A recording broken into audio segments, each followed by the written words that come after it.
بسم الله الرحمن الرحيم. السلام عليكم ورحمة الله تعالى وبركاته. وعن داوديال مeel kasoo caalamka aad ka joogtaan kusoo dhawaada warka caalamka TV-ga Somali News oo xilligan si toos ah idinkaga imaanaya stuudiga TV-ga uu ku leeyahay magaalada Muqdisho.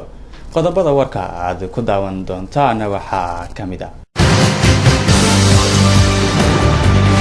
Ilaaliyaha guud ee qaranka Soomaaliya Dr. Axmed Cali Daahir ayaa amar ku bixiyay in la xiro cidii bixin weysa canshuuraha guryaha.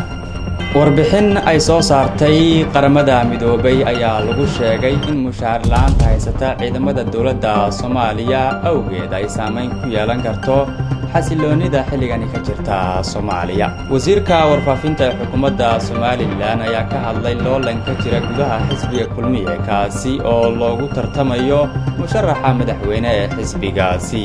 Tabada lagu qabatay magaalada Muqdisho isla markaana ay ka soo qayb galeen mas'uuliyiin ka tirsan dawladda Soomaaliya ayaa shacabka ku nool gobolka Banaadir loogu baaqay in ay bixiyaan canshuuraha guryaha.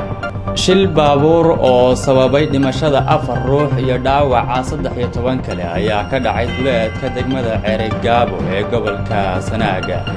Gudoomiyaha degmada Doobley ee maamulka Jubbaland ayaa ku baaqay in laga gaashaanto roobab dabaylo wata kuwaasi oo la saadaaliyay inay ku dhufan karaan gobolada koonfurta Soomaaliya. daawadayaal dhanka akhbaaradka caalamka ee warkeenana waxaa kamid ah dawladda Ruushka oo beenisay in gantaaladii ay ku duqeysay qaybo ka tirsan wadanka Syria in qaarkood ay ku dhaceen dalka Iran. daawadayaal kuwaasi waa qaar kamid ah qodobada warkeena ugu doorka roon kuwa iyo kuwa kaleba oo faahfaahsan u diyaar garooba.